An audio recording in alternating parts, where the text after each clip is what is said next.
people hearing that we're running a good rental, good revenue for the owner. They've been talking to others and saying, hey, speak to these guys. I know you've got an apartment. This is what they're doing for me. So we found that by getting some really good owners that like working with us, they've started finding us additional properties. This is episode number 65 of the Short-Term Rental Success Stories podcast. Are you an investor that's looking to have your home professionally managed? Go to cohosted.com for more information. Welcome back to Short-Term Rental Success Stories. I'm your host, Julian Sage. This is a show where I talk to hosts about their journeys in starting and growing their short-term rental business. My goal is that you'll be able to walk away with practical information that'll help you become a better host and learn how to scale your business. Like any exceptional host, we all strive for 5-star reviews, so please go on over to iTunes and let us know what you enjoy, as it really helps support the show. If you haven't done so already, go on over to our Facebook group, The Host Nation, to connect with the community. Hey, what is going on, Host Nation? I'm super excited to be back again with you this week. So 2 really exciting announcements from this week. One is that we are moving operations and expanding into the Pensacola, Florida area for our management company, Cohosted.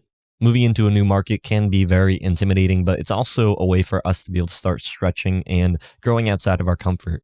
But once you have the right people in place and you already have a good foothold in that market, it's going to be a lot easier for us to be able to grow our operations and expand business in that market.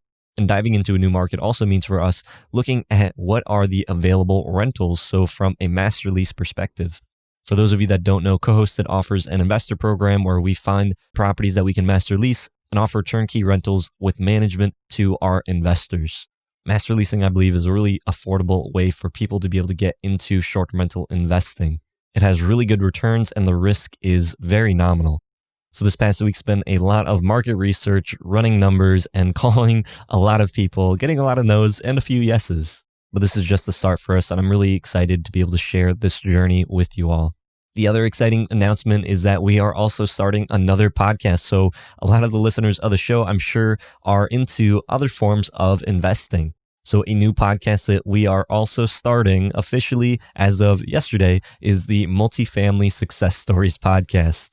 As you can tell, I am very creative with the naming standards of these shows, but honestly, the show has really changed my life in that, because being exposed to short-term rental operators and just being in the space talking to professionals has really opened up my mind to help inspire and spark new ideas and new businesses. If it wasn't for just talking with other professionals in the space and constantly thinking and learning more, I never would have started a management business or an education business or this platform to help other people grow their own management businesses or their investment portfolios. One of the logical moves from a management or master lease perspective is the economies of scale that it comes with in the multifamily space. So starting a multifamily podcast is strategic for us to be able to best position ourselves in front of the right people, but also because this is a move that we'd personally want to move into anyways. Being in front of people that are making really large deals, have a lot of units, it opens up a whole new world of opportunity, which is why John and I are going to be co-hosting this podcast together. So if you'd like to follow us as we interview professionals in the multifamily space, then go to multifsuccess.com, where you can subscribe to our podcast there. Of course, we're going to be doing video and audio, same as we are doing with this show. Or if you'd like to subscribe to those show notes, you can go to multifsuccess.com/show notes.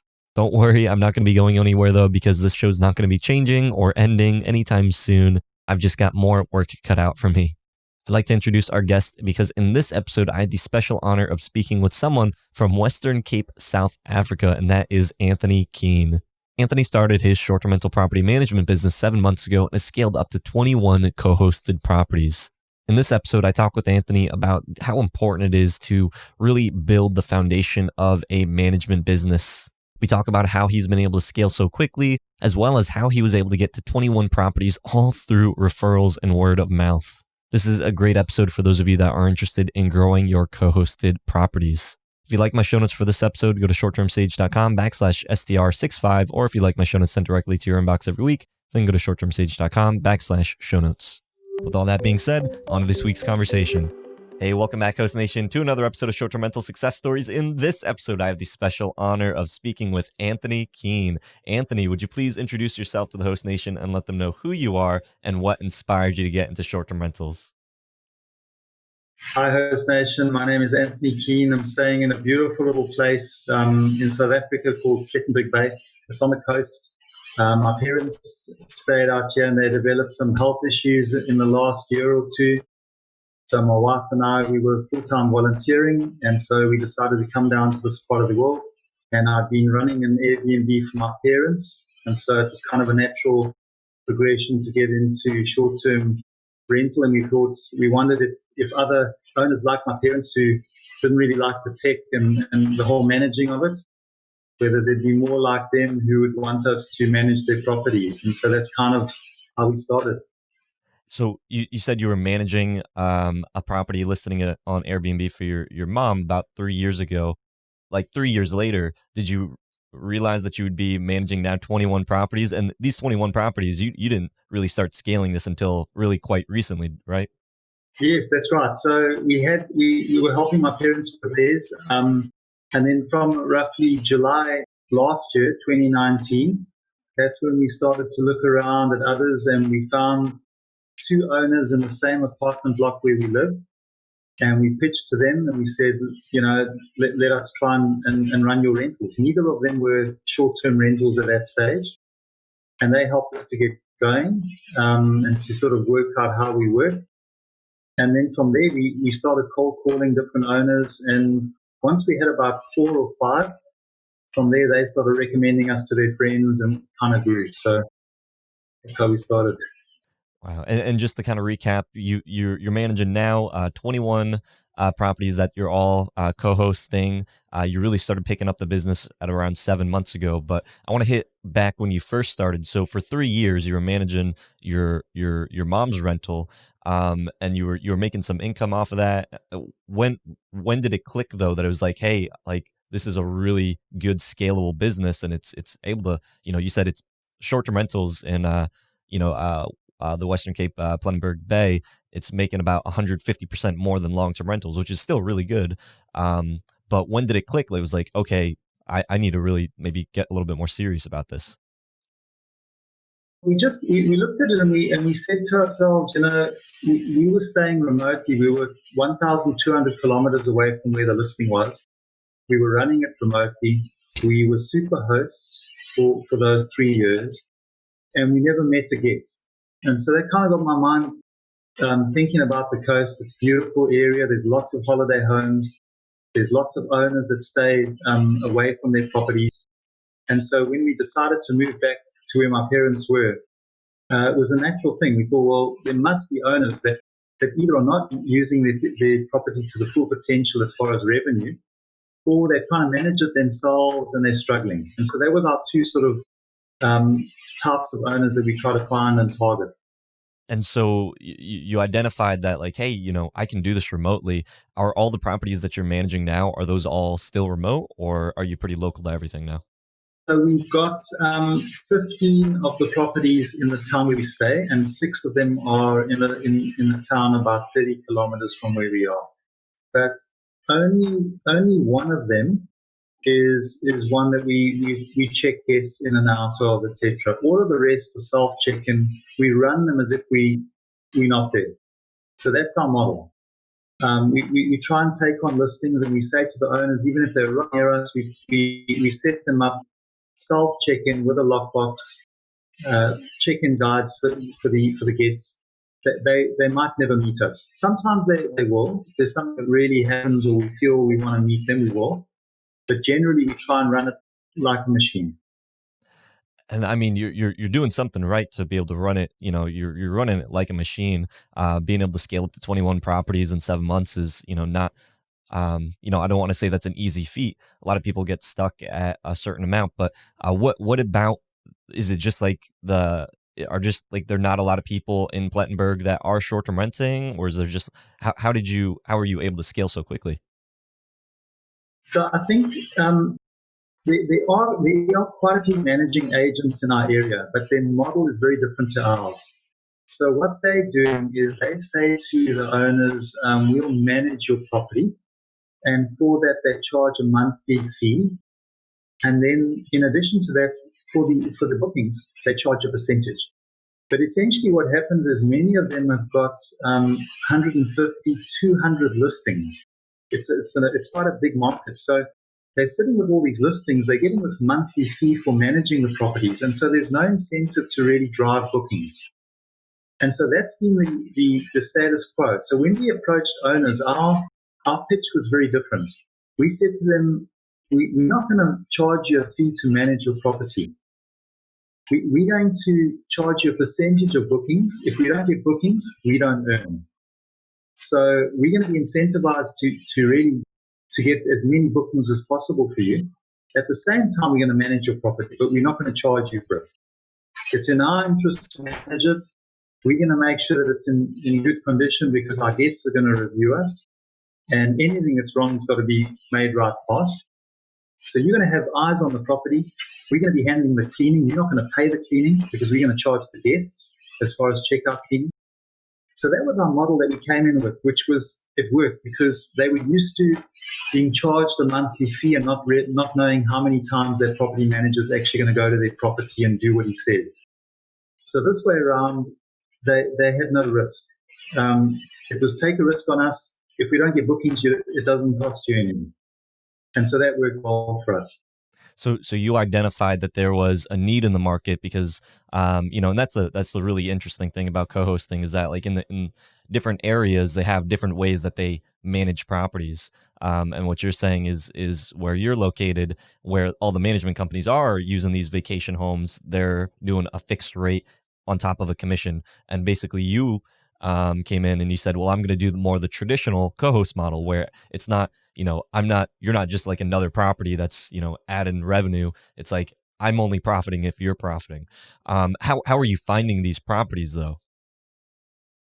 So what we've done is we've used Facebook.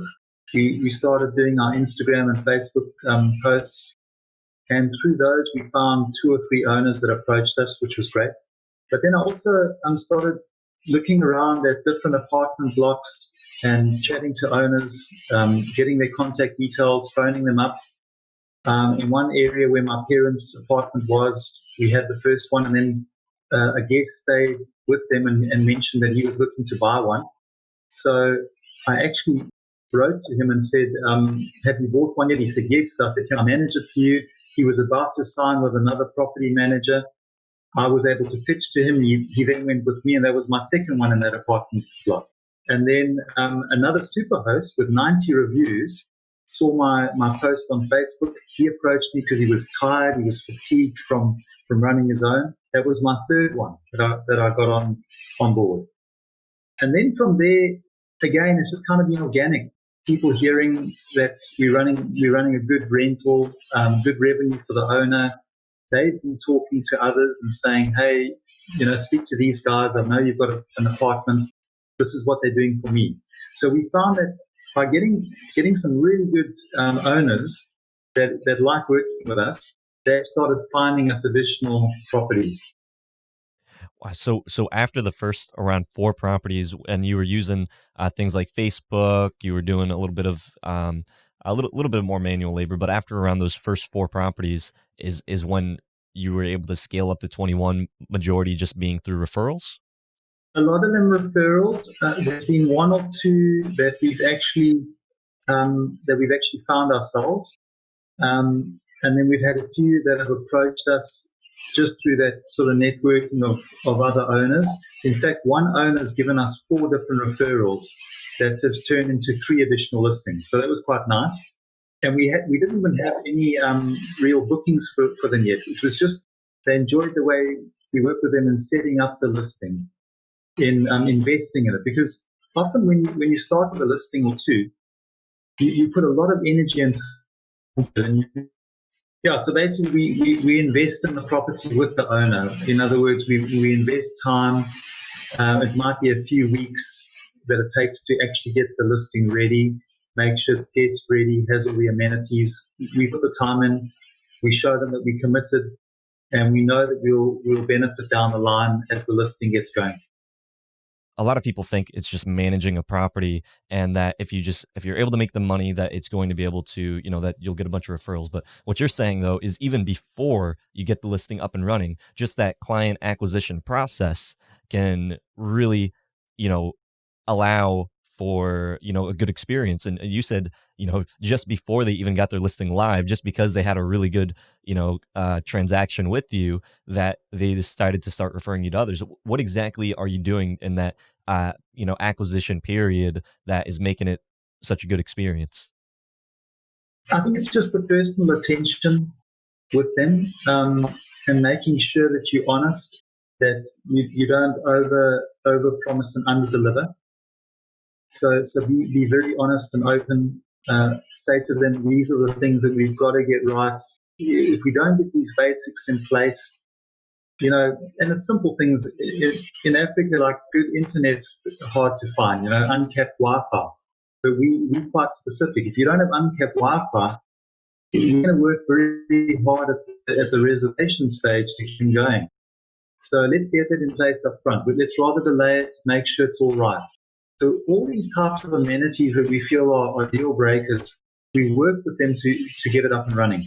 Many of our owners are older folks, so anything that's techie, they sort of shy away from. They don't have nothing to do that. So we put our time into it, and we show them that we're going to help them get this thing ready for guests, and they love that. You said that a lot of these people, that they are older, and I'm looking at, I was looking at some of your listings, and they're really well designed. They look really good. Are the listings that you're picking up, are they pre-staged, or are you going in there and putting in the work and getting them up and running as well? Some of them are already, and some of them have needed us to even buy, beds for that. Like the third bedroom might not have any beds; it might just be empty. We'll decorate it, kit it out, help them to do the purchasing. Karen, my wife, she's an architect, so we'll help a bit on the design side, the decor. So we'll do a bit more. It depends. It depends on how much they're willing to spend, because obviously we'll charge a supervision fee for that type of thing. But it just depends on the owner. We'll get a feel, and we'll also decide, is it worth it for what we feel that listing will be able to produce. So it's taken. I mean, we're still refining the process, but there's no one size fits all. We try and view each owner and his property as a unique project.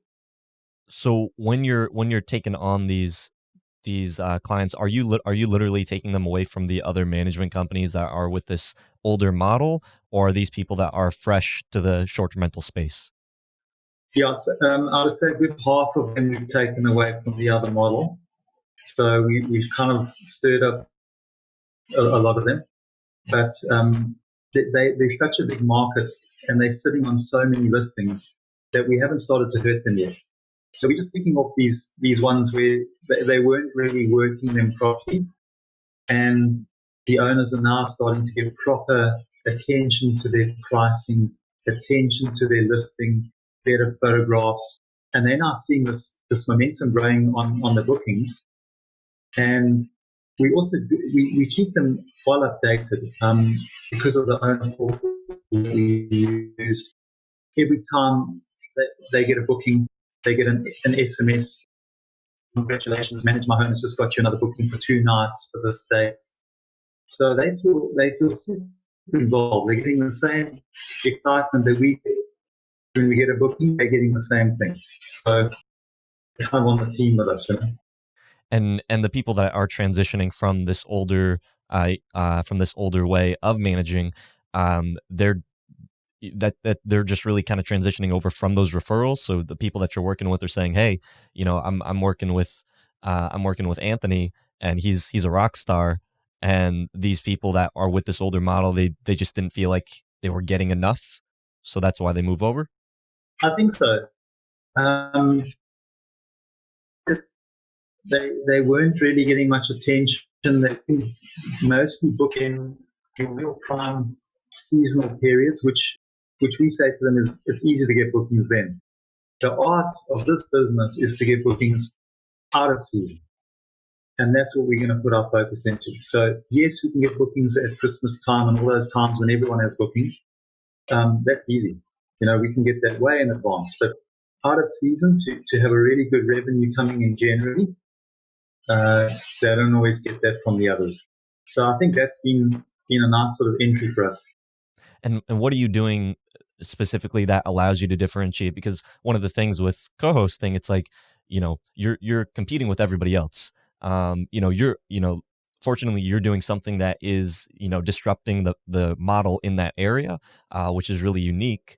But you still have to manage the property better than everybody else, or you have to have a better customer experience. You have to have a better offer. So what are you doing to be able to differentiate, even just like the pricing and the optimization compared to what everybody else has been doing? No, that's a great question. I think that in this area, many of the management companies are doing it more manually. They're not using tools. So we've come in, when we started before we had our second listing, we bought into our channel manager, property management software. So we invested in that. We invested in our website. We made sure that we were ready with the back end, our accounting side. Although we couldn't really afford it, in terms, we were putting more money into it than was coming out, but we knew if we don't have the system, we're not going to be ready when we start scaling. So I think that's the part we did well, was to put a system in place before we knew whether we were actually going to get enough listings to make it profitable. And that system helped us a lot.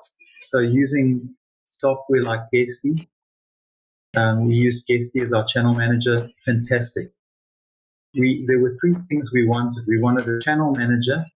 We wanted to be able to communicate with cleaning companies that we contract easily. And we also wanted to be able to give transparency to our owners, because they were handing over their property and their revenue to someone that they didn't really know.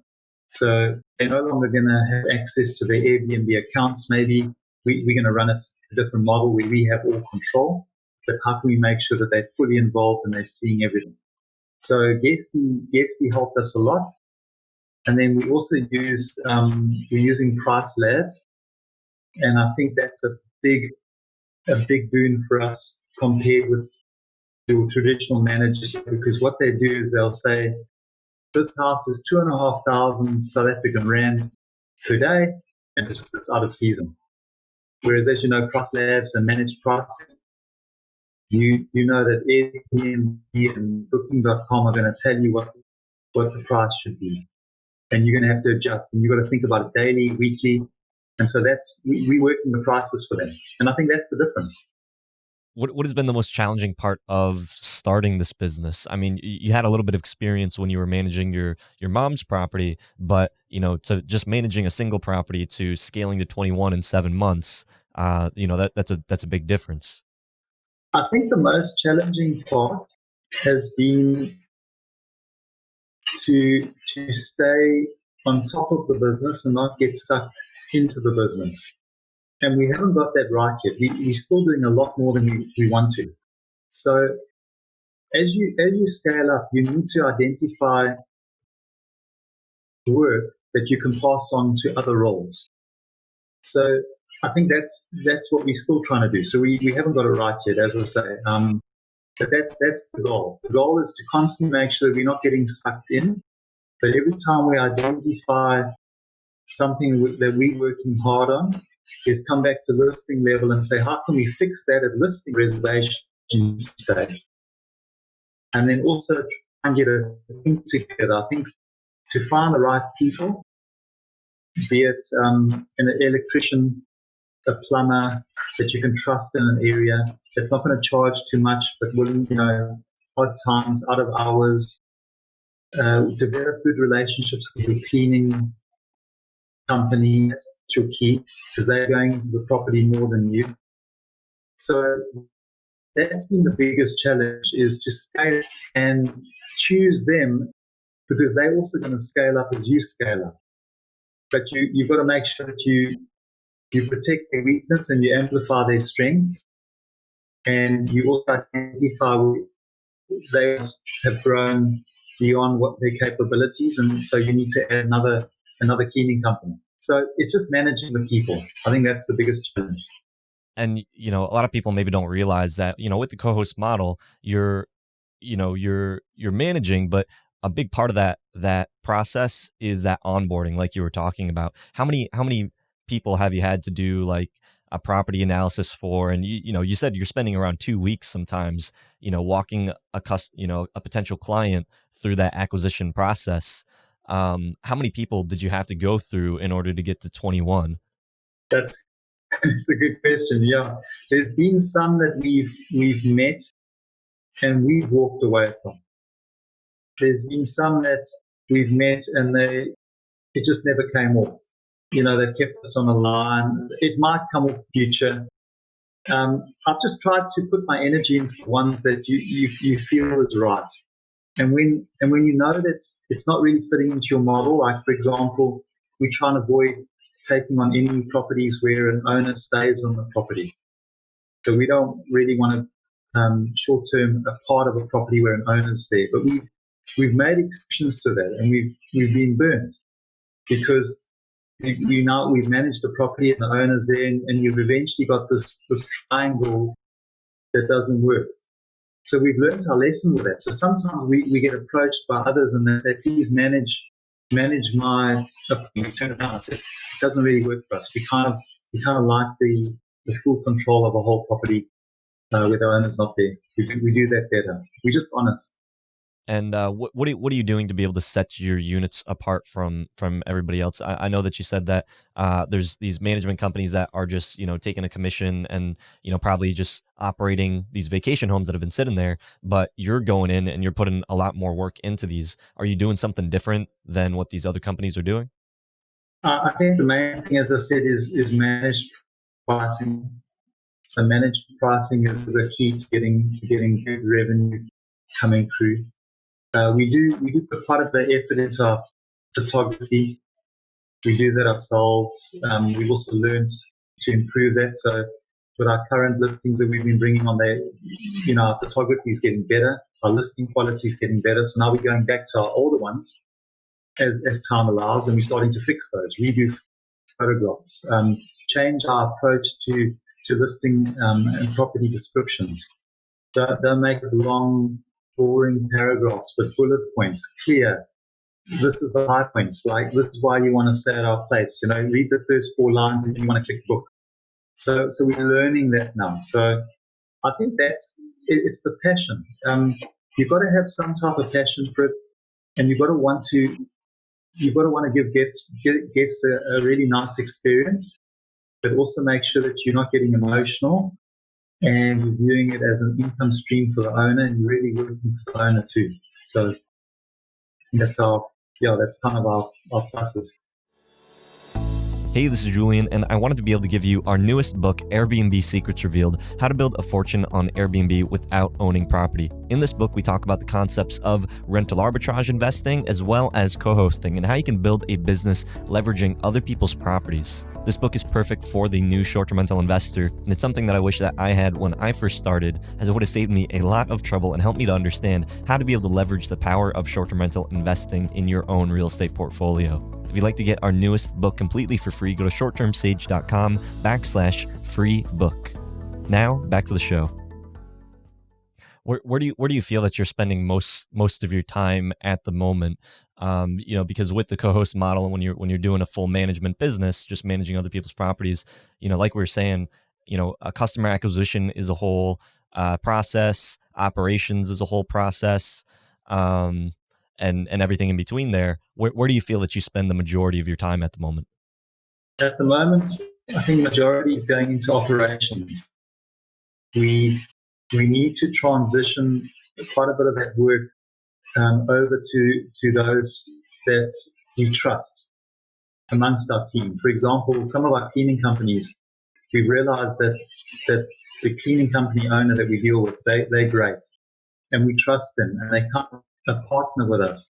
But we could hand over more responsibility to them And it's just our biggest challenge right now is to hand over that responsibility and remunerate them so that as we scale, we're not giving away too much, but we're giving away enough to them to buy us time to really focus on what we do well, which is deal with the owners, get more listings, tweak the business, and get the machine running even more streamlined.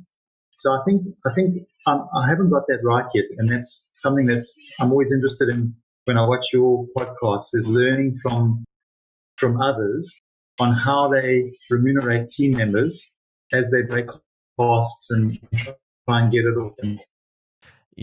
Just hearing what you said just made me, reminded me of, the way of, because you're scaling at a really good rate, and if you kept that rate up, I mean, you could be in the hundreds, but really, like, have you noticed a transition from operating your first few units to where you're operating 21 units now? I mean, within a 7-month time period, has everything stayed the same, or how has that transition been?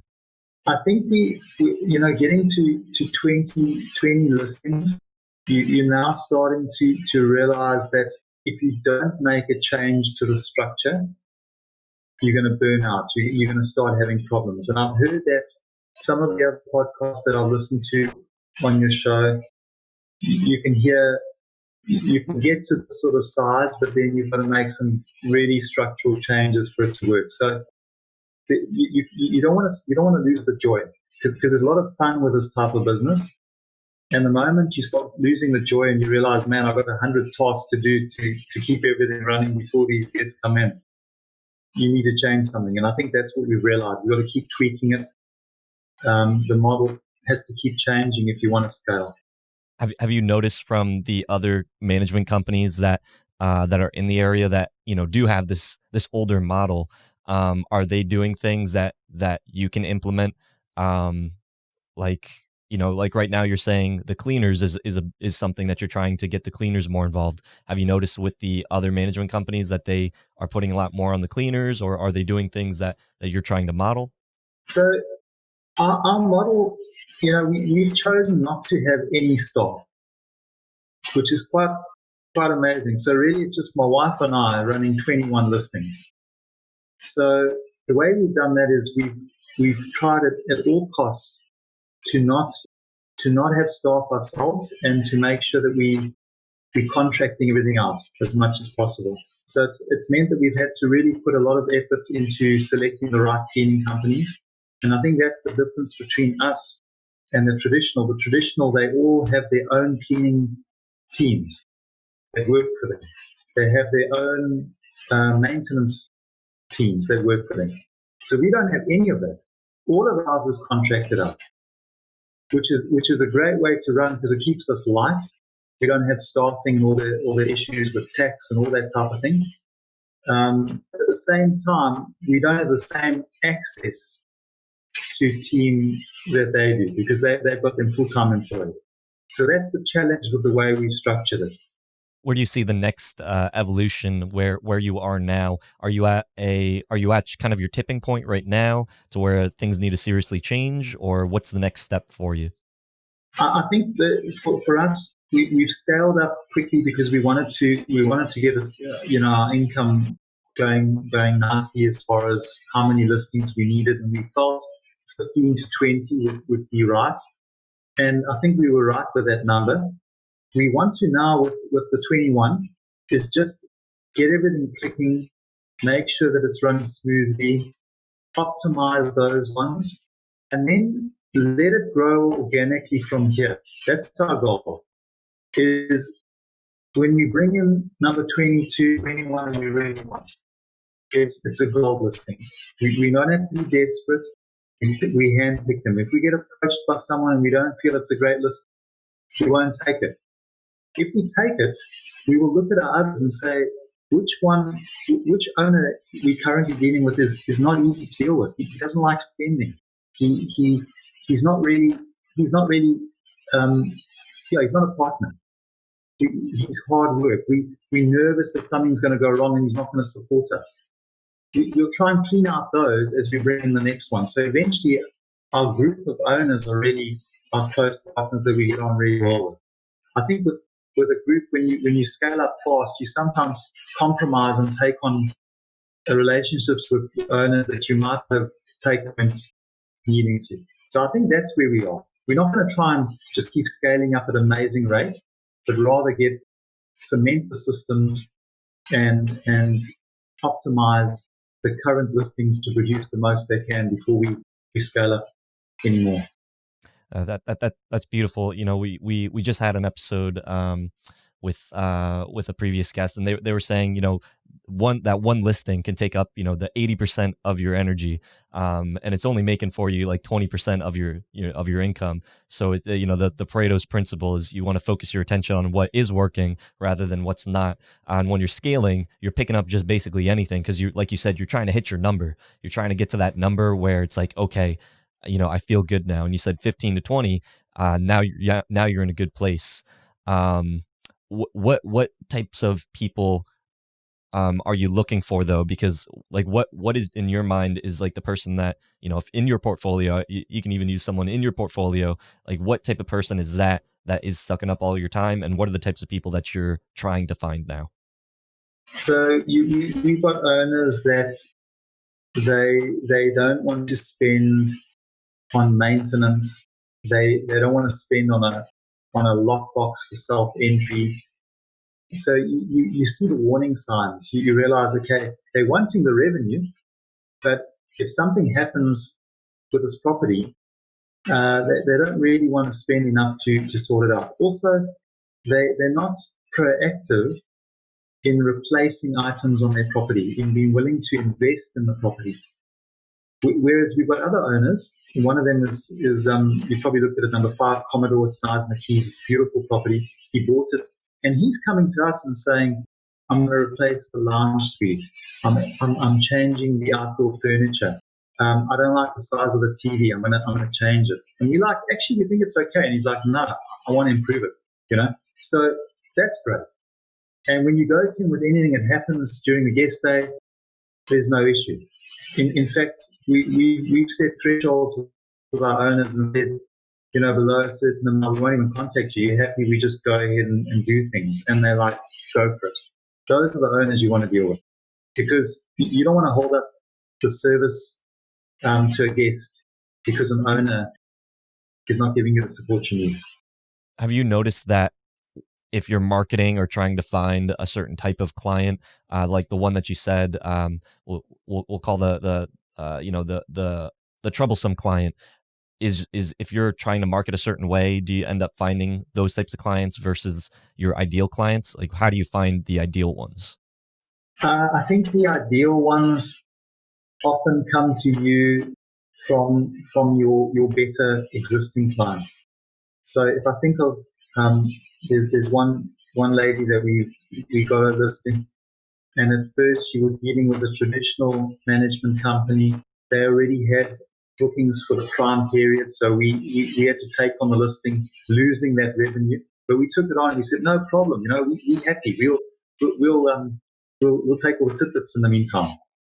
But as we've sort of scaled up now and the momentum's grown, she's really happy with us, and she has started finding other owners that she plays bridge with, or she knows socially. They're the same types, they move in the same circles, and because we got her vote of confidence, she's our best advert. And she's messaging us and saying, hey, I'm working on a friend of mine. She's got a beautiful place right on the beach, and I'm sure I'm going to get her for you. We're like, hey, you go get it. Thanks. What are you doing it? Are you incentivizing them? Are you doing anything to, you know, generate these leads, or is it just all from generosity? I think it's just because we're not doing anything special with them. But we're honest, we're hands on, we give them our time. When things go wrong, we show them that we're handling it for them. We're happy to take a knock. When I say take a knock, sometimes things have gone horribly wrong on a guest stay, and we roll up our sleeves and we get our hands dirty and we say we'll fix it. And so they've developed confidence that no matter what happens, good times or bad times with the listing, we're going to be there. And I think that's why they're promoting us. So I think it's just good old-fashioned service. We got to give it. Is there anything that you include in all of your rentals to help make the process more automated or to make it easier on you that maybe saves you time or money? I think the big thing is non-negotiable is lockbox. So here we always have a lockbox for the keys. And then Karen, my wife, puts together a beautiful check-in guide. It's a photo, it's a Google Doc, really. But it's a photo guide, step for step, that the guest gets. And it just calms everything down. They know exactly how to enter the property. They get the home guide electronically and also a hard copy in the unit. So we've got this little motto in our business that we work hard at listing stage so that we don't work hard at the reservation stage. So anything that happens in a reservation, something that goes wrong, we say, okay, lessons learned, how do we fix that back at the listing so that it never happens? And that's been a nice way of work because lots of things are going to go wrong. We're all learning. But you've got to learn from them so that you don't repeat those mistakes. So I think little automated processes like in guides and auto-messaging effectively and auto-tasking and reminders. We all need reminders, so we remind our cleanings. Little things like the owner might be quite specific. I always want my chair covers put on in a certain way. Well, we can document that, and our cleaning teams will get it 2 hours before they arrive. Hey, just a reminder. Owner A likes those chair covers put on a certain way, and then they do it, and he's happy. And so it's just to be on those small things. And is there anything that you do specifically with your guests that helps them leave positive reviews? I think it's the auto messaging has been really good. That rich communication with them. They're feeling like they're looked after. They're feeling like they can say, "Hey, this is not right," because you're asking, "Hey, is everything okay? Are you happy with your stay so far?" Shout. So we're keeping up all that messaging throughout the stay. And then at the end of the stay, you're not scared to ask them for a 5-star review. You know, we say it. I mean, you haven't complained throughout. You've been happy. We've been very happy with you as a guest. Thanks for leaving our place really nice. We're going to give you a 5-star. We hope you'll give us one too. So we ask for it. Awesome. And is there one house rule that you've started including that has saved you before? A house rule, not really one that I can think of specifically. Yeah, I mean we don't put a lot of rules, to be honest. We try not have our listings full of do's and don'ts. They're pretty simple, you know. We try and make sure that we trust that guests are gonna look after the place based on their previous stays, their reviews. You know, we know that they've stayed and other owners have been happy, so we trust that. Okay. And what would you do differently if you had to start from scratch? I think the big thing would be to try and think about your team, putting your team together. I think if you know, often you're always nervous and you don't know how many listings you'll get and whether this thing will actually work. But I think to invest more in the planning of how to make sure that you're on the business and that you're not doing all the work, because I think my strength is getting the listings, finding the owners, dealing with them, helping them to feel comfortable that we're going to look after their money, thinking about how to improve, getting more and more business coming into that listing. That's our strength. I'm not strong on cleaning. I'm not strong on maintenance. So the moment I start doing those things, my eyes off the ball on the things that I do well. So is to find that team quicker and invest in them so that they can do what you need them to. I think that's where we went a little bit wrong. And what are the things that you're doing now to be able to find those right team members? Now, as things come up, we document anyone that worked for us that was good. So we review them. As we find a good electrician, we make sure we talk to them and we say, hey, look, we've got 15 listings in this town now. These sort of things come up often. If you keep your prices reasonable and you treat us well, we're going to use you. You're our guy. Would you be happy with it? And so we're developing these relationships and documenting them, bringing them into our system, using the software like Guesty, making them contacts in the system, and then using that technology to make them feel like they're one of the team members. So that's what I'm trying to do more of, is even though they don't work for us, is make them feel like they're partnering with us. And pay them quickly. That's the other thing is, if they work for you, pay them quickly. Don't hold out on them. If you pay them quickly, the next time you ask them to do something on a Sunday, they jump because they know they're getting paid. And if you could give one piece of advice to someone who's trying to start a co-hosting management business, what would that be? The first bit of advice would be, is, as scary as it is, invest and systemize your business even before your first listing. So plan your business as if you've got 20 listings, even if you don't have one. So don't start off without the system. Think about the back end. Think of everything that you need to do. So do your research. And then I would say always take time and be thorough at a listing stage. Don't rush the listing stage. Spend time, get to know that property. Don't make it live on any of the channels until you are sure that you know what the electrical works. You've got to know everything about that property. So just slow down at listing stage so you don't work hard at the reservation stage. I think that's one of the keys for us. And then make sure that you, depending on your model, build a very good relationship with cleaning companies. Your cleaning companies are going to help you to scale. And you can add more and more tasks to them and you can remunerate them in different ways. And we're exploring that now, and we're realizing they're the ones that are going to the properties the most. They're your eyes and ears. Use them. Where do you see short-term rentals going in the future in your market in the Western Cape, South Africa area? I think there's still a lot of potential. We haven't even tapped it. We're sort of playing games, to be honest. There's so many owners that dabble in channels. They try a bit of Airbnb, they do it wrong, and they say, Airbnb is rubbish in this area. So you just got to slowly get your system going and just keep bringing them in. And the moment they realize what a rental machine is and how it should work, you've got them. And they become your next level of advertising. So I see a lot of potential still. I see a lot of competition starting to come into the space too, and that's good. You need competition to make sure that you're sharp. So there's still a lot of potential. Yeah, very few people understand the booking channels. They don't realize that there's more than Airbnb. They don't realize the potential of the others. So sky's the limit.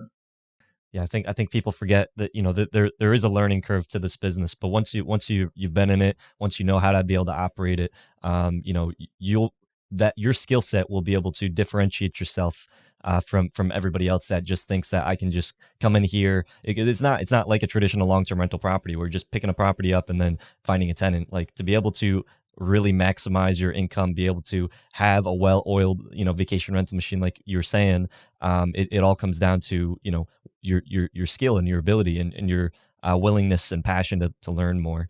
And with that, what's a question that you would ask the next professional host? Maybe someone that is in a similar place than you, or maybe that next level. What I would ask them, I would ask them how they've scaled up even on the accounting side. I think that's the one area that I don't know if you found that, but most of the property management software, it doesn't really integrate well with the accounting side. You've always got to have two different things and try and bring them together. And I think that's another part of it that I'm always interested to know is with bigger hosting companies where they've got lots of listings. How do how do they get that accounting side working with their property management so that you're not working hard on the accounting side as well. I mean, that's a whole other beast for me, which I hate. I want someone else to do it.